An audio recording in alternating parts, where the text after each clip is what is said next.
سامعین کرام، آپ سن رہی ہیں ایک دلچسپ اردو جاسوسی کہانی جس کا نام ہے اندھیر نگری۔ یہ اس سلسلے کی قسط نمبر 62 ہے۔ مجھے امید ہے آپ کو میری یہ کاوش پسند آ رہی ہوگی۔ آپ نے اگر ابھی تک میرا چینل مائی وائس سبسکرائب نہیں کیا تو ابھی میرے چینل کو سبسکرائب کر کے بیل نوٹیفیکیشن آن کر لیجئے تاکہ آنے والی ہر نئی کہانی کی اطلاع بر وقت آپ تک پہنچ سکے۔ نیک بخت نے کہا، میں نے تو یہ طے کر لیا ہے کہ تابانی اور فرمان سے کام نکالنے کے لیے میں گاڈ فادر ہاشم کو دوست بنائے رکھوں گا۔ اب تو خفیہ ایجنسی والے آپ کی ہر فون کال ریکارڈ کرتے ہوں گے اور نہ جانے آپ کے اس پیلس کے اندر اور باہر کس بھیس میں جاسوس چھوڑ رکھے ہوں۔ وہ لاکھوں روپے دے کر بھی یہاں کے ملازموں کو خرید سکتے ہیں۔ آپ گاڈ فادر ہاشم سے کس طرح رابطہ کریں گے؟ ہاشم بہت چالاک ہے، اسی لیے اس نے صبح سے کسی سے بھی رابطہ نہیں کیا ہے۔ ہم دیکھیں گے کہ وہ آئندہ کس طرح رابطہ کرے گا۔ وہ اسی موضوع پر گفتگو کر رہے تھے، گاڈ فادر ہاشم نے فون پر مخاطب کیا۔ نیک بخت نے پریشان ہو کر کہا، تمام خفیہ ایجنسیاں میرے پیچھے لگ گئی ہیں، میری فون کالز بھی ریکارڈ کی جا رہی ہیں، سیٹلائٹ کے ذریعے میرے موبائل نمبر کو انٹر لنک کیا ہوگا۔ ہاشم نے کہا، آپ تو ایسے پریشان ہو رہے ہیں جیسے خفیہ ہاتھ نے آپ کا گلا دبوچ رکھا ہو۔ آپ برسوں سے سیاست میں ہیں، اگر کھل کر دلیری سے سیاست کرنی ہے تو میں ساتھ ہوں، ورنہ آپ کا اللہ ہی حافظ ہے۔ آپ ایک عرصہ دراز سے دیکھ رہے ہیں کہ خفیہ ہاتھ کے ٹھوس منصوبے کے نتیجے میں ہمارے ملک میں حکومتیں قائم ہوتی ہیں۔ اس کی طاقت سے اور کامیاب منصوبوں سے انکار نہیں کیا جا سکتا۔ بہتر یہ ہوگا کہ ابھی تم اس پر اعتماد کرو۔ ہم نے ابھی اپنی طاقت اور کامیاب منصوبے کا ایک ہی ریکارڈ قائم کیا ہے۔ ابھی خفیہ ہاتھ کی طرح ہماری اہمیت نہیں ہے۔ میں چاہتا ہوں ہماری گفتگو کی ریکارڈنگ خفیہ ہاتھ سنیں۔ اس کے لیے آئندہ الیکشن کے نتائج اس کی پلاننگ کے مطابق نہیں ہوں گے۔ آپ اور دردانہ اس کے کٹ پتلی حکمران نہیں بن سکیں گے۔ کل کے اخبارات میں دردانہ کے خلاف ایک خبر شائع ہونے والی ہے۔ خفیہ ہاتھ اس خبر کو روک سکتا ہے تو روک کر دکھا دے۔ آئندہ دردانہ کے ساتھ ساتھ تمہارے خلاف بھی بہت کچھ ہوتا رہے گا۔ بس بس باقی تمہاری ہوس۔ نیک وقت ہیلو ہیلو کہتا رہا مگر دوسری طرف سے فون بند ہو گیا۔ وہ پریشان ہو کر اپنے مشیروں کو دیکھنے لگا، جیسے اس نے اپنی تباہی کے لیے اپنے محل کا دروازہ کھول دیا ہو۔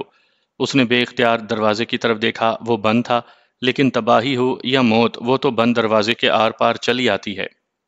دوسرے دن کے تمام اخبارات میں یہ خبر شائع ہو گئی کہ را کے ایک دہشت گرد مراد کو عدالت سے سزائے موت کا حکم سنایا گیا، لیکن دردانہ بیگم نے حکومت بنانے سے پہلے ہی ایک جج، جیلر اور چند پولیس افسران کو کچھ دھونس دے کر اور کچھ نہیں، انہیں ترقی کا وعدہ کر کے اس دہشت گرد قاتل مراد کو جیل سے رہا کروا دیا۔ اب وہ قاتل مراد دردانہ بیگم کی پناہ میں ہے، اسے خاص مقاصد کے لیے چھپا کر رکھا گیا ہے۔ کچھ عرصے سے دردانہ بیگم اور سابقہ ایم این اے اکرام شاہ کے درمیان اندر ہی اندر شدید اختلافات ہو گئے تھے، لہٰذا اس پہلو کو نظر انداز نہیں کیا جا سکتا کہ اس سفاک قاتل مراد کے ذریعے اکرام شاہ کو بم دھماکے سے ہلاک کیا گیا ہے۔ اس پہلو کو بھی مد نظر رکھا جا سکتا ہے کہ اکرام شاہ کے حلقہ انتخاب سے دوسرے نمبر پر کامیاب ہونے والے چودھری کلیم اللہ پر دردانہ بیگم مہربان ہونے لگی تھی اور اکرام شاہ کو یہ تاثر دے رہی تھی کہ تم نہ صحیح اور صحیح، اور آئندہ انتخابات کے وقت سب دیکھیں گے کہ دردانہ بیگم انتخابی امیدوار کا ٹکٹ چودھری کلیم اللہ کو دے گی۔ اکرام شاہ مرڈر کیس کے سلسلے میں جو پولیس افسران اور کرائم برانچ کے افسران تفتیش کر رہے تھے، یہ خبر ان کے لیے گائیڈ لائن ہے۔ مراد جیسے سفاک دہشت گرد کو دردانہ بیگم سے ضرور طلب کیا جائے۔ اس کی غیر قانونی رہائی کی ذمہ دار یہی محترمہ ہیں۔ مشیروں نے نیک بخت سے کہا، اس خبر نے یہ ثابت کر دیا ہے کہ گاڈ فادر ہاشم بہت طاقتور اور وسیع ذرائع کا مالک ہے۔ خفیہ ہاتھ اس خبر کو شائع ہونے سے نہ روک سکا۔ دوسرے مشیر نے کہا، آئندہ الیکشن کے وقت خفیہ ہاتھ اور گاڈ فادر ہاشم کے درمیان بڑا جوڑ توڑ رہے گا۔ تابانی اور فرمان کو بڑی زبردست چالیں چلنے کا موقع ملے گا۔ نیک بخت نے کہا، اور وہ ہمارے خلاف بھی چالیں چلیں گے۔ سمجھ میں نہیں آتا کس طرف جھکنا چاہیے۔ ایک اور مشیر نے کہا، دونوں طرف جھکنا چاہیے۔ اس طرح خفیہ ہاتھ یہ سمجھنے پر مجبور ہوگا کہ آپ اس کے دوست اور فرما بردار تو ضرور ہیں لیکن اس کے محتاج نہیں ہیں۔ دردانہ بیگم اور خفیہ ہاتھ سے ٹکر لینے والی ہاشمی قوت آپ کی پشت پر ہے۔ نیک بخت نے تائید کرتے ہوئے کہا، بیلنس آف پاور ضروری ہے۔ جو پلڑا دردانہ کی طرف زیادہ جھک رہا ہے وہ میری طرف بھی جھکنے پر مجبور ہو جائے گا۔ گاڈ فادر ہاشم درست کہہ رہا تھا کہ مجھے اس سے دوستی ظاہر کر کے سیاسی دلیری کا ثبوت دینا چاہیے۔ اس سے پہلے کہ دردانہ کی طرح آپ کے خلاف بھی کوئی خبر شائع ہو، آپ گاڈ فادر ہاشم سے فون پر رابطہ کریں۔ ہاشم نے کبھی وقت ضرورت رابطہ رکھنے کے لیے ایک موبائل فون کا نمبر دیا تھا۔ نیک بخت نے اس نمبر پر رابطہ کیا، پھر اپنا نام بتایا۔ ایک عورت کی آواز سنائی دی، آپ فون بند کریں، گاڈ فادر ابھی آپ سے بات کریں گے۔ 20 منٹ کے بعد ہاشم نے فون کے ذریعے پوچھا، ہیلو مسٹر نیک بخت، معلوم ہوتا ہے آپ کسی نتیجے پر پہنچ چکے ہیں۔ جی ہاں، آپ کا یہ مشورہ درست ہے کہ مجھے آپ سے دوستی کر کے سیاسی دلیری کا ثبوت دینا چاہیے۔ میں اپنی پالیسیوں پر عمل کرنے سے پہلے آپ سے مشورے لے لیا کروں گا اور ابھی خفیہ ہاتھ سے 2 ٹوک بات کروں گا۔ اب آپ خوش بخت ہو گئے ہیں، ورنہ میں آپ کی اور دردانہ بیگم کی ان دستاویزات کی نقلیں حاصل کر چکا ہوں جن کے ذریعے آپ دونوں نے حکمرانی کے دور میں قومی خزانے سے اربوں روپے قرض لیے ہیں اور اب تک ان قرضوں کے نادہندہ ہیں۔ نیک بخت نے پریشان ہو کر پوچھا، آپ کیا کرنا چاہتے ہیں؟ میں کل کے اخبارات میں شائع ہونے والی خبر سے آپ کا نام نکلوا دوں گا۔ لائرز ایسوسی ایشن کی طرف سے یہ بیان شائع ہوگا کہ دردانہ بیگم کے خلاف لائرز ایسوسی ایشن قانونی چارہ جوئی کرے گی۔ اگر وہ سزائے موت پانے والے خطرناک دہشت گرد مراد کو جیل واپس بھیج کر پھانسی کے تختے تک نہیں پہنچائے گی۔ نیک بخت نے پوچھا، آپ نے لائرز ایسوسی ایشن کو ایسا کرنے پر کیسے مائل کیا ہے؟ یہ سب لائرز میرے حامی نہیں ہیں، لیکن ملک کی بہتری کی خاطر چند لائرز میری جائز باتیں تسلیم کر رہے ہیں۔ اس کے علاوہ دردانہ کی ان دستاویزات کی فوٹو کاپی شائع کی جائے گی جن کے ذریعے وہ اربوں روپے قرض کی نادہندہ ہے۔ آپ کی دستاویزات شائع نہیں ہوں گی، وہ میرے پاس محفوظ رہیں گی۔ میں ہمیشہ آپ کا مشکور و ممنون رہوں گا، لیکن آپ ابھی خفیہ ہاتھ سے صاف صاف کہہ دیں کہ آپ اس سے بھی دوستی رکھیں گے اور ہم سے بھی۔ خفیہ ہاتھ کے رد عمل سے مجھے معلوم ہو جائے گا کہ آپ دلیرانہ فیصلے پر عمل کر چکے ہیں۔ ہاشم نے فون بند کر دیا۔ نیک بخت کبھی یہ نہیں چاہتا تھا کہ اس کے لیے ہوئے قرضوں کی بھی دستاویزات اخبارات میں شائع ہوں۔ اس نے فون کے ذریعے خفیہ ہاتھ سے رابطہ کیا۔ اس کے سیکرٹری نے کہا، صاحب براہ راست گفتگو نہیں کریں گے، آپ اپنی گفتگو ریکارڈ کروائیں۔ ریکارڈ کیا کرائیں؟ اپنے صاحب سے اتنا کہہ دو کہ گاڈ فادر ہاشم تابانی اور فرمان سے میرے دوستانہ تعلقات ہیں۔ اس کے باوجود تمہارے صاحب چاہیں گے تو میں ان سے بھی دوستانہ تعلقات رکھوں گا۔ نیک بخت نے رابطہ ختم کر دیا۔ دوسرے دن تمام اخبارات میں وہ سب کچھ شائع کیا گیا جن کے بارے میں ہاشم کہہ چکا تھا، اور اس کے وعدے کے مطابق نیک بخت کے خلاف کوئی بات نہیں کہی گئی تھی۔ دردانہ نے خفیہ ہاتھ سے کہا، مجھ پر زبردست حملے کیے جا رہے ہیں۔ آپ کے پاس بھی قرض نادہندگان کے دستاویزی ثبوت ہوں گے۔ آپ نیک بخت کے خلاف اس کی فوٹو کاپی شائع کروا سکتے ہیں۔ خفیہ ہاتھ نے کہا، میں بہت کچھ کر سکتا ہوں، کچھ عرصے تک صبر کرنا ہوگا۔ گاڈ فادر ہاشم نے بڑے بڑے اخبارات پر مختلف ہتھ کنڈوں سے دباؤ ڈال رکھا ہے۔ پھر تم نے بھی مراد کو جیل سے رہائی دلا کر مشکلات پیدا کر دی ہیں۔ کسی بھی طرح معلوم کرو کہ مراد کہاں ہے۔ تابانی نے اسے کہیں چھپا رکھا ہے۔ آپ کے سیکرٹ ایجنٹس اب تک تابانی اور فرمان تک نہ پہنچ سکے۔ میں اپنے محدود ذرائع سے مراد کو کہاں سے پکڑ کر لا سکتی ہوں؟ ہماری کوششیں جاری ہیں، تم بھی کوششیں کرتی رہو۔ یہ سمجھ لو کہ مراد کو جیل واپس پہنچائے بغیر تمہاری اس بہت بڑی مشکل سے نجات نہیں ملے گی۔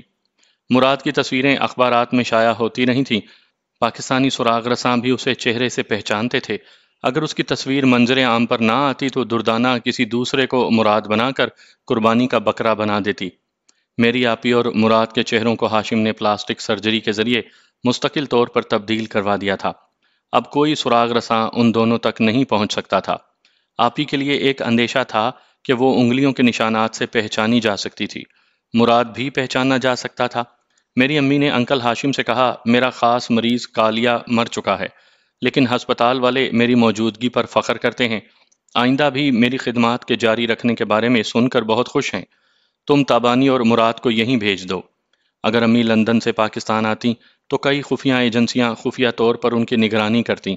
انہیں یقین ہوتا کہ میں اور آپی کبھی نہ کبھی چھپ کر امی سے ملاقات کریں گے، اور امی اسی لندن کے ہسپتال میں رہیں گی تو محض سطحی طور پر ان کی نگرانی کی جائے گی، اور ایسی سطحی نگرانی کے باوجود ہمارے مخالفین آپی اور مراد کو لندن میں چہروں سے نہیں پہچان سکیں گے۔ لہٰذا یہ فیصلہ کیا گیا کہ آپی حاملہ ہونے کی وجہ سے پاکستان میں پہچانی جائیں گی، انہیں آئندہ میدان عمل میں نہیں آنا چاہیے۔ وہ زچگی تک لندن میں رہیں گی، ان کی جگہ اب میں بینا کے ساتھ پاکستان آؤں گا۔ پلاسٹک سرجری کے زبردست ماہر عبد الرحمن نے ہم پر بڑے احسانات کیے تھے۔ مجھے اور بینا کو سر سے پاؤں تک تبدیل کر دیا تھا۔ ہماری ایک ایک انگلی کے نشانات میں بھی تبدیلیاں کی تھیں۔ ایسا تو وہ پیشے کے اعتبار سے بھی کر سکتے تھے، لیکن انہوں نے بینا کو اپنی بیٹی کی ہم شکل پا کر پدرانہ جذبات میں ڈوب کر تبدیلیاں کرنے کے علاوہ بہت کچھ کیا تھا۔ انہوں نے ہمارے نئے چہروں کی تصویریں لے کر ہمارے پاسپورٹ اور ضروری شناختی کاغذات تیار کروائے تھے۔ ایک وکیل سے وصیت لکھوائی تھی کہ بانو بیگم یعنی بینا ان کی بیٹی اور نثار احمد میں ان کا داماد ہوں۔ ان کے بعد ان کا جو کچھ ہے اس کے حقدار صرف ان کی بیٹی اور داماد ہیں۔ وہ مہربان بزرگ اللہ کو پیارے ہو گئے تھے۔ ان کے بینک اکاؤنٹ میں تقریباً 18 لاکھ روپے تھے۔ ان کے آگے پیچھے کوئی نہیں تھا۔ ہم نے ان کا مکان اور پرائیویٹ کلینک فروخت کر دیا تو اس طرح ہمارے پاس تقریباً 30 لاکھ روپے ہو گئے تھے۔ اس سلسلے میں وہاں کے متعلقہ سرکاری عہدیدار سے رابطہ رکھا تھا اور یہ تحریری درخواست دی تھی کہ آئندہ مستقل رہائش اختیار کرنے کے لیے پہلے ہم بھارت جائیں، وہاں جا کر 2 ماہ رہ کر وہاں کے ماحول کو دیکھیں۔ اگر ماحول پسند نہ آیا تو پاکستان میں جا کر رہائش اختیار کریں گے۔ برمی سفارت خانے کے ذریعے جو خط و کتابت ہوئی اس کے نتیجے میں بھارت سے کہا گیا کہ مسٹر نثار احمد اور ان کی مسز بانو بیگم کو زیادہ سے زیادہ 3 ماہ تک رہنے کی اجازت دی جا سکتی ہے۔ پاکستان میں انکل ہاشم نے اپنے ذرائع استعمال کیے تو ہمیں مستقل رہائش کی اجازت مل گئی۔ قانونی طور پر اتنی کوششیں اس لیے کی گئیں کہ آئندہ کسی بھی ملک میں ہم پر ایسا شبہ نہ کیا جائے جیسا کہ مجرموں پر کیا جاتا ہے۔ میں اور بینا ایک فلائٹ کے ذریعے ممبئی جانے لگے۔ پاسپورٹ اور دوسرے کاغذات کے مطابق ہم میاں بیوی تھے۔ میرج سرٹیفکیٹ کے مطابق ہماری شادی کو صرف 22 دن گزرے تھے، لیکن بابا عبد الرحمن نے ہم دونوں کو ایسا خوبصورت اور تر و تازہ بنایا تھا جیسے ہم ابھی کنوارے ہوں، یعنی شادی کے 22 دن گزارنے کے باوجود شادی شدہ نہیں لگتے تھے۔ برما کے شہر رنگون سے روانہ ہوتے وقت بینا نے کہا، میں نے آج تک کسی مرد کو اپنے خیالوں اور تصورات میں بھی قبول نہیں کیا، لیکن ہم جیسی زندگی گزار رہے ہیں اس کے مطابق اپنی آبرو سلامت رکھتے ہوئے کسی سوسائٹی گرل کی بھی ایکٹنگ کرنی پڑتی ہے۔ مجھے تمہاری فکر ہے، تمہیں تو ایکٹنگ کرنی نہیں آتی۔ اس کی بات میری سمجھ میں کچھ آئی اور کچھ نہیں آئی۔ میں نے پوچھا، مجھے کیسی ایکٹنگ کرنی چاہیے؟ ایک شوہر کی ایکٹنگ، مجھ سے بے تکلف ہونے کی ایکٹنگ، مگر تم میرے ساتھ رہتے ہو اور گھر سے باہر ایسے فاصلہ رکھ کر چلتے ہو جیسے کوئی عورت چھو لے گی تو تمہیں کرنٹ لگے گا اور تم مر جاؤ گے۔ کیا مجھے اور قریب ہو کر تمہیں چھونا چاہیے؟ ہاں، مگر صرف دوسروں کے سامنے، ورنہ تنہائی میں تمہاری یہ شرافت مجھے بہت اچھی لگتی ہے۔ ٹھیک ہے، میں دن میں تمہیں 2-3 بار چھو لیا کروں گا۔ کیا میں ڈاکٹر کی دی ہوئی دوا ہوں کہ دن میں 2-3 بار نسخے کے مطابق چھو لیا کرو گے؟ کیا تم نے دوسرے شوہروں اور بیویوں کو نہیں دیکھا؟ وہ راستہ چلتے وقت کبھی ایک دوسرے کا ہاتھ پکڑتے رہتے ہیں، کبھی کوئی شوہر اپنی بیوی کی کمر میں ہاتھ ڈال کر ایئرپورٹ اور دیگر پبلک مقامات پر گفتگو کرتا نظر آتا ہے۔ ہاں، یہ سب کچھ دیکھا تو ہے، مگر مجھے وہ بے حیا لگتے ہیں۔ تم کرو گے شرم اور ہمارے پھوٹیں گے کرم۔ اگر تم شرم و حیا اور تہذیب کا مظاہرہ کرو گے تو مخالفین کو ضرور ہم پر شبہ کرنے پر مجبور کرو گے۔ میں نے تائید میں سر ہلا کر کہا، تم درست کہتی ہو، میں لوگوں کے سامنے تمہارے ساتھ فری ہو کر نہیں رہوں گا تو ہم پر بھی کبھی کوئی مصیبت آ سکتی ہے۔ ہم تقریباً 1.5 ماہ سے دن رات ساتھ رہ رہے ہیں۔ تم نے کبھی مجھ میں بے حیائی دیکھی ہے؟ نہیں، تم بہت اچھی ہو۔ تم بھی ایسے قداور اور خوبرو جوان ہو کہ کسی لڑکی کی طرح تم میرے بھی آئیڈیل ہو، لیکن کبھی میں نے تمہیں اپنی طرف مائل کرنے کی کوئی چھچوری حرکت کی ہے؟ نہیں، کبھی نہیں۔ پھر تمہیں سمجھنا چاہیے کہ جب ہم تنہائی میں شرم و حیا کے ساتھ رہتے ہیں تو باہر تم مجھے ہاتھ لگاؤ گے، میری کمر میں ہاتھ ڈالو گے تو ہم دونوں بے حیا نہیں کہلائیں گے۔ میں سمجھ گیا۔ اب لوگوں کے سامنے تمہارا ہاتھ پکڑ لیا کروں گا، پھر ہاتھ چھوڑ کر تمہاری کمر پر ہاتھ رکھا کروں گا۔ لوگ تمہیں پاگل کہیں گے، یہ بھی کوئی بات ہوئی کہ جب بھی 2-4 لوگ سامنے آئیں تم پاگلوں جیسی حرکتیں شروع کر دو۔ رومانی انداز کا ایک مخصوص وقت ہوا کرتا ہے۔ میں نے کبھی رومانس کیا ہی نہیں۔ فلموں میں تو دیکھا ہوگا، میں نے آج تک کوئی فلم نہیں دیکھی۔ تم بتاؤ کہ رومانس کا کون سا وقت ہوتا ہے؟ جہاز میں مسافروں کو کھانا دیا جانے لگا۔ بینا کھانے کے دوران میں سوچنے لگی کہ میں نے ایسا شریف انسان پہلی بار دیکھا ہے۔ میرا دل اس کی طرف کھینچا جاتا ہے۔ مجھے کھاتے کھاتے یاد آیا۔ میں نے کہا، ہاں یاد آ گیا، میں نے ایک بار فلم دیکھی تھی، اس کا نام تھا نیک پروین، 5 وقت کی نمازیں پڑھنے والی ہیروئن تھی۔ پتہ نہیں کس زمانے کی فلم دیکھی تھی۔ اب زمانہ بدل گیا ہے، تم چپ چاپ کھاؤ۔ وہ پھر سوچنے لگی، اب نیک پروین جیسی فلمیں نہیں بنتی، لیکن ہماری دنیا میں اس جیسی شریف عورتیں موجود ہیں۔ میں نے خود جرائم کی دنیا میں رہ کر اپنی آبرو کو محفوظ رکھا ہے۔ میں نے کھاتے ہوئے کہا، تم نے مجھے رومانس کرنے کا وقت نہیں بتایا۔ میں ابھی سوچ کر بتاتی ہوں۔ وہ سوچنے لگی۔ کھانے کے بعد ایئر ہوسٹس کھانے کی ٹرے اٹھا کر لے گئی۔ بینا نے کہا، غور سے سنو اور یاد رکھو، اگر ہم کہیں کھڑے رہیں یا چلتے رہیں تو ایسے وقت میں ایک انگلی سے میں اپنا سر کھجاؤں تو تم میری کمر میں ہاتھ ڈال کر پیار بھری باتیں کرنا۔ ٹھیک ہے، میں یاد رکھوں گا۔ اگر میں دھیمی آواز میں یس کہوں تو محبت سے میرا ہاتھ تھام لینا۔ یہ اچھی طرح سمجھو، محبت سے کلائی بھی پکڑی جاتی ہے اور ایک دوسرے کی انگلیوں میں انگلیاں ڈال کر ہاتھ پکڑا جاتا ہے، کسی چور یا پولیس کی طرح ہاتھ نہ پکڑنا۔ اب میں ایسا اناڑی بھی نہیں ہوں۔ کسی کلب، ریستوران یا کسی پارٹی میں یا سفر کے دوران میں کئی رومانی جوڑے ہوتے ہیں اور بڑی رومانوی باتیں اور حرکتیں کرتے ہیں۔ ایسے وقت میں ہولے سے کھنکاروں تو تم میرا گال چوم کر میرے حسن کی تعریف کرنا یا کوئی پیار بھری بات کہنا۔ وہ مجھے سمجھاتی رہی اور میں سوچتا رہا، یہ عجیب زندگی ہے۔ غور کرو تو پتہ چلتا ہے کہ جھوٹ بولنے اور ایکٹنگ کرنے میں آدھی سے زیادہ زندگی گزر جاتی ہے۔ یہ تو میں دیکھتا آ رہا تھا کہ بینا واقعی بے حیا نہیں ہے، لیکن حالات نے اسے بے حیائی کی ایکٹنگ سکھا دی تھی، اور وہ بھی صاف دل سے مجھے سکھا رہی تھی۔ ہم ممبئی پہنچ گئے۔ ہم نے رنگون سے ضرورت کا بہت سا سامان خریدا تھا۔ وہ تمام سامان کسٹم والوں نے چیک کیا، کوئی بھی قابل اعتراض چیز نہیں تھی۔ ہم اپنی اٹیچی اور بڑے سوٹ کیس وغیرہ پر جھک کر تمام سامان رکھنے لگے۔ ایسے وقت بینا نے ایک انگلی سے سر کھجایا۔ میں سیدھا ہو کر اس کے قریب ہوا اور اس کی کمر میں ہاتھ ڈالا۔ وہ ایک دم چونک گئی۔ کسٹم کے افسران اور دوسرے لوگ حیرانی سے دیکھنے لگے۔ بینا پہلے تو جھینپ گئی، پھر جلدی سے مسکراتی ہوئی بولی، جگہ دیکھتے ہو نا وقت، بہت شریر ہو، ہم ابھی ہوٹل ہی تو جا رہے ہیں نا، جلدی سے سامان رکھو۔ پھر ایک سوٹ کیس میں سامان رکھنے لگا۔ ایک افسر نے کہا، یہ سب کچھ لاک کرنے کے بعد یہاں چھوڑ دیں اور اس دروازے سے دوسرے کمرے میں جائیں۔ میں نے پوچھا، کیا باہر جانے کا راستہ وہی ہے؟ نہیں، وہاں کرائم برانچ کے افسران آپ دونوں کے کاغذات چیک کریں گے۔ ہم دونوں اس دروازے سے گزر کر دوسرے کمرے میں پہنچے۔ وہاں ایک میز کے پیچھے ایک افسر بیٹھا ہوا تھا۔ کرائم برانچ کے دوسرے افراد کے علاوہ لیڈی ڈاکٹر اور لیڈیز کانسٹیبلز بھی تھیں۔ ہم نے افسر کے سامنے اپنے ضروری کاغذات پیش کیے۔ وہ انہیں پڑھنے لگا۔ ایسے وقت دوسرے جونیئر افسر نے ہمارے سامنے بٹر پیپر رکھے اور کہا، آپ دونوں اپنے دونوں ہاتھوں کی انگلیوں اور ہتھیلیوں کے نشانات ان کاغذات پر لگا دیں۔ ہمارے ایک ایک ہاتھ میں سیاہی لگا کر نشانات لیے گئے۔ پھر ہم نے واش روم میں جا کر ہاتھوں کو دھویا۔ واپس کمرے میں آئے تو لیڈی ڈاکٹر نے میرج سرٹیفکیٹ پڑھنے کے بعد پوچھا، آپ دونوں کی شادی کو 22 دن ہو گئے۔ یقین نہیں آتا مسز بانو بیگم، آپ دونوں کنوارے لگتے ہیں، کیا آپ دونوں نے ہنی مون نہیں منایا ہے؟ میں نے پوچھا، یہ کیا سوال کر رہی ہیں؟ یہ ہماری ذاتی اور گھریلو زندگی کا معاملہ ہے۔ لیڈی ڈاکٹر نے کہا، ہم کرائم برانچ والے ذاتی اور گھریلو زندگی سے بھی مجرموں کی بو سونگھ لیتے ہیں۔ سوری مسز بانو بیگم، میرے ساتھ پارٹیشن کے پیچھے چلیں، میں میڈیکل چیک اپ کے ذریعے معلوم کروں گی کہ آپ کنواری ہیں یا ہنی مون منا چکی ہیں۔ میں بے حیا نہیں ہوں کہ اپنے میڈیکل چیک اپ کی اجازت دوں۔ اعلیٰ افسر نے کہا، ہمیں اپنی کارروائی مکمل کرنے کے لیے آپ کی اجازت کی ضرورت نہیں ہے، آپ لیڈی ڈاکٹر کے حکم کی تعمیل کریں۔ میں نے کچھ پریشان ہو کر بینا کی طرف دیکھا۔ وہ بہت چالاک تھی۔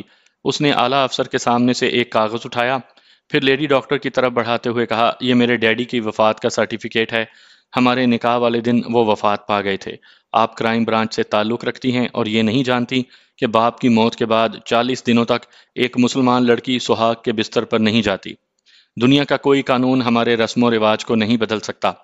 کیا آپ کے دیس کے قانون میں ایسی کوئی بات ہے کہ بیٹی اپنے باپ کی چتا جلا کر اپنی شوہر کے بستر پر جاتی ہے؟ کم آن، لائیں مجھے قانون کی وہ شک دکھائیں۔ اعلیٰ افسر نے کہا، آل رائٹ، یہ کاغذات اٹھائیں اور جس ہوٹل میں آپ دونوں سٹے کریں گے اس کا نام لکھیں۔ جو ہوٹل آرام دہ لگے گا وہیں ہمارا قیام ہوگا، اور جہاں قیام ہوگا وہاں سے ہم فون پر بتا دیں گے۔ میں نے یہ کہتے ہوئے تمام کاغذات اٹھا لیے۔ بینا نے انہیں اپنے ہینڈ بیگ میں رکھا، پھر کسٹم والے کمرے سے اپنا تمام سامان ٹرالی میں رکھا اور وہاں سے چلے آئے۔ باہر وزٹر لابی میں ایک بک سٹال کے پاس کولڈ ڈرنک کی دکان تھی۔ بینا نے کہا، ٹھنڈی بوتل پیوں گی، اور ان کرائم برانچ والوں نے خواہ مخواہ پریشان کیا ہے۔ ایک پنڈت جی اپنی پتنی کے ساتھ ٹھنڈی بوتل پی رہے تھے۔ پتنی لمبے سے گھونگھٹ کے اندر بوتل لے جا کر پی رہی تھی، اور دوسرے گاہک بھی تھے۔ میں نے 2 بوتلیں لیں، ایک بینا کو دی۔ وہ ایک گھونٹ پی کر مجھ سے بولی، تم نے کسٹم والوں کے سامنے میری کمر میں ہاتھ کیوں ڈالا تھا؟ تم نے اپنا سر کھجایا تھا۔ میں نے کھجایا تھا؟ مجھے تو یاد نہیں ہے۔ اگر تم سچ کہہ رہے ہو تو میرے سر میں کھجلی ہوئی ہوگی۔ تمہیں اتنا تو سمجھنا چاہیے کہ وہ کمر میں ہاتھ ڈالنے کی جگہ نہیں تھی۔ کیا تم بتا نہیں سکتی تھی کہ سر میں کھجلی ہو رہی ہے؟ ابھی نہیں، پھر کبھی؟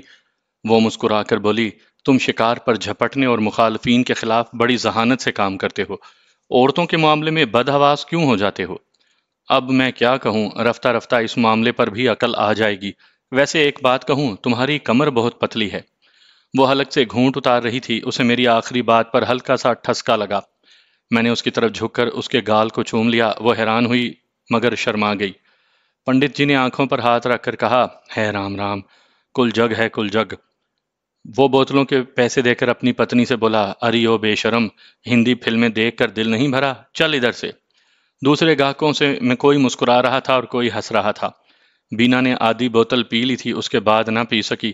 بوتل کو کاؤنٹر پر رکھ کر سامان کی ٹرالی کے پاس گئی، پھر اسے دھکیلتی ہوئی جانے لگی۔ میں نے جلدی سے بل ادا کیا، پھر تیزی سے چلتا ہوا اس کے برابر آ کر بولا، یہ جگہ ٹھیک تھی نا؟ اب یہ نہ بولنا کہ تم نے کھنکارا نہیں تھا، مجھے ٹھسکا لگا تھا۔ کھنکارنے اور ٹھسکا لگانے میں فرق ہوتا ہے، اب اتنا باریک سا فرق بھی سمجھنا ہوگا۔ نہ سمجھو، مگر میں سمجھ گئی ہوں۔ تمہارے رومانس سیکھنے کا یہی حال رہا تو لوگ انڈین فلمیں دیکھنا چھوڑ کر ہمارے پیچھے چلتے رہیں گے۔ حکومت یہ سوچ کر ہم پر ٹیکس لگا دے گی کہ ہم چلتے پھرتے سینما کے ٹکٹ بیچ کر کمائی کر رہے ہیں۔ دیکھو، مجھے تم تانے دے رہی ہو، اگر تم اسے تانا سمجھ رہے ہو تو میں سوری کہتی ہوں۔ اب تمہیں سکھانے کا کوئی دوسرا طریقہ سوچنا ہوگا۔ نہیں، پلیز کوئی دوسرا طریقہ نہ سوچنا۔ کیوں؟ یہ طریقہ اچھا لگتا ہے۔ جب میں نے تمہارے گال کو چوما تھا تو مجھے ایسے لگا۔ میں سوچنے لگا، وہ بولی، ہاں ہاں آگے بولو، اس طرح تمہیں رومانی انداز میں بولنا آئے گا، اور ایسے وقت رکتے نہیں، فوراً بولتے ہیں۔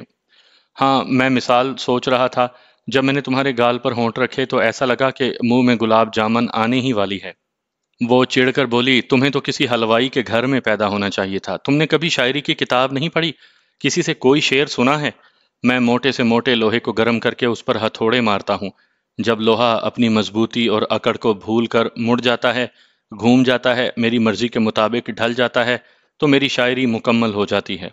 اسے چپ لگ گئی، وہ نازک جذبات کے بارے میں پھر کچھ نہ بولی، کیونکہ ہم ایسی راہوں پر چل رہے تھے جہاں فولادی دشمنوں پر ہتھوڑے برسانا تھے، شاعری نہیں کرنی تھی۔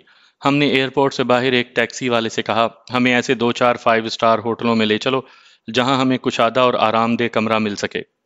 میں ڈرائیور کے ساتھ ٹرالی سے سامان اٹھا کر ڈگی میں رکھنے لگا۔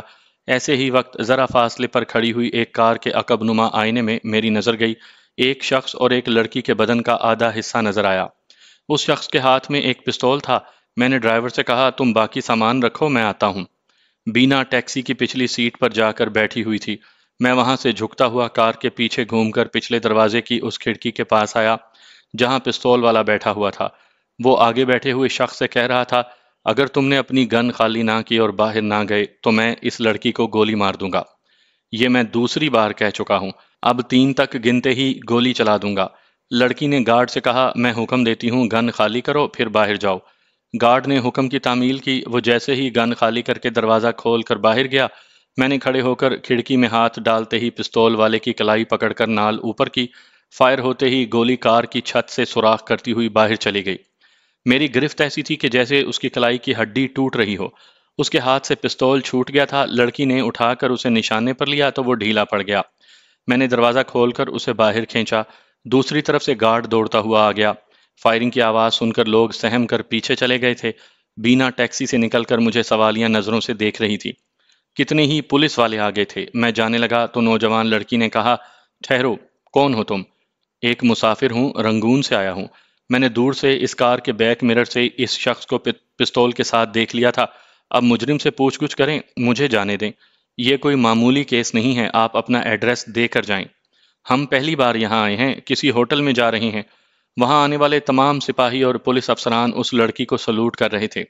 لڑکی نے ایک افسر سے کہا، ان صاحب کے ساتھ جاؤ، کسی بہترین 5 اسٹار میں قیام کرواؤ، ان سے کوئی بل نہ لیا جائے۔ وہ افسر میرے ساتھ ٹیکسی کی طرف آیا۔ وہ اگلی سیٹ پر بیٹھ گیا، میں اور بینا پچھلی سیٹ پر آ گئے۔ بینا نے پوچھا، کیا بات ہے؟ پولیس ہمارے ساتھ کیوں لگ گئی ہے؟ افسر نے کہا، میڈم پریشانی کی بات نہیں ہے، ان صاحب نے بہت بڑا کارنامہ انجام دیا ہے، مس پدمنی کی جان بچائی ہے۔ یہ مس پدمنی کون ہے؟ یہ ہم نہیں بتا سکتے، بس اتنا سمجھ لیں کہ بہت بڑے باپ کی بیٹی ہے۔ ہوٹل پہنچنے کے بعد ایک کریڈٹ کارڈ ملے گا۔ بھارت کے کسی بھی بڑے شہر میں جا کر آپ شاپنگ کریں گے تو کوئی آپ سے قیمت وصول نہیں کرے گا۔ جب تک آپ یہاں رہیں گے اس شہر کے بے تاج بادشاہ اور ملکہ بن کر رہیں گے۔ میں نے اور بینا نے ایک دوسرے کو سوالیہ نظروں سے دیکھا۔ میں نے کہا، اس مجرم کو پولیس نے اپنی تحویل میں لیا اور مس پدمنی کے حکم سے آپ میرے ساتھ چلے آئے۔ مس صاحبہ نے آپ سے کوئی بات نہیں کی تھی، پھر آپ اپنی طرف سے کیوں کہہ رہی ہیں کہ ہمیں یہاں ہر طرح کی سہولتیں ملیں گی؟ ایک تو وہ بہت بڑے باپ کی اکلوتی بیٹی ہے، ان کی ہر فرمائش پوری کی جاتی ہے۔ پھر مس صاحبہ بہت نیک اور ہر ایک سے نرمی اور محبت سے پیش آتی ہیں، اور ضرورت مندوں پر دولت لٹانے کے معاملے میں حاتم تائی کی بیٹی ہیں۔ آپ خود دیکھیں گے کہ میں کہاں تک درست کہہ رہا ہوں۔ ہم ایک 5 اسٹار ہوٹل میں پہنچے۔ کاؤنٹر پر پوچھا، کیا ایک ڈبل بیڈ روم مل جائے گا؟ پولیس افسر نے کہا، سر، روم نہیں، ایک لگژری سویٹ لیں، اور 1 دن کے لیے نہیں، 1 برس یا 10 برس کے لیے لے لیں۔ آپ کے پاس نہ رہنے کا بل آئے گا نہ کھانے کا بل۔ میں نے کہا، سوری، ہم اپنی اوقات کے مطابق روم میں رہیں گے اور اپنے کھانے پینے کا تمام بل خود ادا کریں گے۔ سر، آپ ہمارے مہمان ہیں۔ کیا رنگون سے آنے والے سبھی آپ کے مہمان ہوتے ہیں؟ یہ بات نہیں، آپ دوسروں سے الگ ہیں۔ پلیز آپ مس پدمنی سے فون پر کہہ دیں، ہم اپنے پسینے کی کمائی کھاتے ہیں، کسی کے نہ محتاج رہتے ہیں اور نہ کسی کا احسان لیتے ہیں۔ اس نے فون پر رابطہ کیا، پھر کہا، آپ کے مہمان احسان کا بدلہ نہیں لینا چاہتے، یہاں اپنے اخراجات پر رہنا چاہتے ہیں۔ اس نے دوسری طرف کی بات سنی، پھر ریسیور مجھے دیا۔ میں نے اسے کان سے لگا کر کہا، ہیلو، میرا نام نثار احمد ہے اور میں اپنی وائف کے ساتھ رنگون سے آیا ہوں۔ دوسری طرف سے پدمنی نے کہا، دھنیہ واد مسٹر نثار احمد، ہم آپ کو اور آپ کی وائف کو سواگتم یعنی خوش آمدید کہتے ہیں۔ اگر ہم اپنے من کی شانتی اور خوشی کے لیے آپ دونوں کو اپنا مہمان بنانا چاہیں تو آپ ہمیں تھوڑی خوشی نہیں دیں گے؟ میں نے کہا، ہم آپ کی میزبانی دل و جان سے قبول کریں گے، لیکن میزبانی اپنے گھر میں کی جاتی ہے، ہوٹلوں اور بازاروں میں نہیں۔ آپ ہمیں 1 دن 1 رات کے لیے اپنے گھر میں مہمان رکھیں۔ اگر گھر میں کوئی مجبوری ہو تو ہمیں ہوٹل میں ایک بار ڈنر پر بلا لیں، ہم دونوں بصر و چشم آئیں گے۔ بینا نے مسکرا کر سر ہلا کر اشارے سے کہا، میں درست کہہ رہا ہوں۔ میں نے کہا، جب میں نے آپ کو ایک قاتل سے بچایا تو میں نہیں جانتا تھا کہ آپ کون ہیں۔ آپ وہاں نہ ہوتی، کوئی بچہ یا بوڑھا ہوتا تو میں اسے بھی اسی طرح بچانے کی کوشش کرتا۔ آپ اسے احسان نہ سمجھیں، ایک انسانی فریضہ سمجھیں۔ میرے فرض کی ادائیگی سے خوش ہو کر آپ ہمارے ساتھ کہیں بھی 1 کپ چائے پئیں گی تو اس طرح میری قدردانی بھی ہوگی اور دوسرے دیکھنے والوں میں بھی انسانی فرائض کی ادائیگی کا حوصلہ بڑھے گا۔ وہ بولی، آپ نے تو ہمیں لاجواب کر دیا۔ ٹھیک ہے، آپ اپنے طور پر اس ہوٹل میں قیام کریں اور کل شام 7 بجے میرے گھر تشریف لا کر میرے ساتھ ڈنر کریں۔ Is it right? ٹھیک ہے، thank you, see you again. Receiver افسر کو دیں۔ میں نے افسر کو ریسیور دیا۔ اس نے پدمنی سے کچھ باتیں سنی اور بار بار یس مس کرتا رہا۔ پھر ریسیور رکھ کر بولا، آپ اپنی مرضی سے اپنے اخراجات پر رہیں، مجھے صرف روم نمبر بتا دیں۔ کاؤنٹر گرل نے کہا، میں 4تھ فلور پر روم نمبر 406 دے رہی ہوں۔ وہ افسر بولا، کل شام 5 بجے میں آپ دونوں کو لینے آؤں گا، مجھے اجازت دیں۔ وہ مسافہ کر کے چلا گیا۔ ہم نے کاؤنٹر کے ایک کارڈ کی خانہ پوری کی، کچھ ایڈوانس رقم جمع کروائی، پھر لفٹ کے ذریعے اپنے کمرے میں آ گئے۔ ہوٹل کے ملازم ہمارا سامان لے آئے۔ ان کے جانے کے بعد بینا نے دروازے کو اندر سے بند کر کے کہا، تم نے اس شہر میں قدم رکھتے ہی نیکی کی ہے، لیکن اب ہوشیار رہنا پڑے گا۔ اس دیس کے پولیس افسران اور کرائم برانچ والے یہ جانتے ہیں کہ پدمنی انٹیلیجنس ڈپارٹمنٹ کے ڈائریکٹر جنرل کی بیٹی ہے۔ اس سے آگے صرف میں جانتی ہوں۔ تم کیسے جانتی ہو اور کیا جانتی ہو؟ میں 2 برسوں تک شلپا کا رول ادا کرتی رہی ہوں۔ را کے اندر کی بہت سی باتیں جانتی ہوں۔ پدمنی را کے head of the department Jamuna Prasad Dhawan کی بیٹی ہے۔ یہ حقیقت پولیس اور انٹیلیجنس والے بھی نہیں جانتے۔ یہاں پہنچتے ہی راہ والوں سے رشتہ داری پیدا ہو رہی ہے، اور یہ رشتہ داری ہمیں یا انہیں کبھی مہنگی پڑ سکتی ہے۔ بینا واقعی کالیا کی بیٹی شلپا کا رول ادا کرتی رہی تھی، اس لیے کالیا کی طرح راہ کے اندر کی بہت سی باتیں جانتی تھی۔ تب میری سمجھ میں آیا کہ ممبئی شہر پہنچتے ہی مہمانی اور میزبانی کے نام پر راہ والوں سے رشتہ داری پیدا ہو رہی ہے، اور یہ رشتہ داری ہمیں یا انہیں مہنگی پڑنے والی ہے۔ بینا نے کہا، تم نے انسانی فرض سمجھ کر پدمنی کو ایک دشمن سے بچایا۔ بعض حالات میں فرض کی ادائیگی جی کا جنجال بن جاتی ہے۔ ویسے راہ والے ہمیں کبھی پہچان نہیں سکیں گے، بس تمہارے شرمانے اور جھجکنے والی حماقت سے ڈرتی ہوں۔ میں بھلا کس بات سے شرماؤں گا؟ میں نے تمہیں سبق کی طرح پڑھایا تھا کہ میاں بیوی کس طرح دوسروں کے سامنے بے تکلفی سے ملتے اور رومانی گفتگو کرتے ہیں۔ تم نے جو سبق پڑھایا ہے یا سمجھایا ہے اسے میں اچھی طرح سمجھ گیا ہوں، مگر یہ تو سمجھنا چاہیے کہ کس وقت کیا کرنا چاہیے۔ میں کسٹم والوں کے سامنے سامان اٹیچی میں رکھ رہی تھی، تم نے میری کمر میں ہاتھ ڈال دیا۔ ٹھنڈی بوتل پیتے وقت ٹھسکا لگا تو میرے گال کو چوم لیا۔ اب مجھے ٹھسکا لگنے اور کھنکارنے کا فرق معلوم ہو گیا ہے۔ تمہارے گال کی طرف بڑھنے سے پہلے میں اچھی طرح غور کر لوں گا۔ فرمان، کل ہم ڈنر پر پدمنی کے گھر جائیں گے۔ اگر میں کسی وجہ سے کھنکاروں گی تو پڑھائے سبق کے مطابق تم میرے گال چوم لوگے۔ یہ نہیں سمجھو کہ ہم کسی کلب یا ریستوران میں نہیں ہیں، راہ کے ہیڈ آف دی ڈپارٹمنٹ کے گھر میں ہیں۔ وہ لوگ مکار ہیں، سمجھ لیں گے کہ ہم میاں بیوی کی ایکٹنگ کر رہے ہیں، تو پھر ہم ان چالاک اور مکار لوگوں کو کس طرح شک و شبے سے باز رکھیں گے؟ جو صحیح معنوں میں میاں بیوی ہوتے ہیں، ان کی گفتگو سے، اپنائیت سے اور بے اختیار محبت کے مہذب اظہار سے خود بخود میاں بیوی ہونے کا پتہ چل جاتا ہے۔ یہ نفسیاتی سچائی میاں بیوی کی رازدارانہ قربت سے حاصل ہوتی ہے۔ اس نے سوئچ بورڈ کے پاس جا کر ایک لائٹ کو بجھاتے ہوئے کہا، میں تمہیں راہ والوں کے شکنجے میں جانے نہیں دوں گی۔ کمرے میں تاریکی چھا گئی۔ اس کی آواز سنائی دی، میرا دل اور میرے اندر کی آتما کہتی ہے کہ تم عیاش اور ہوس پرست نہیں ہو۔ ایک بار جسے اپنا لوگے اس کے ساتھ ساری زندگی گزارو گے۔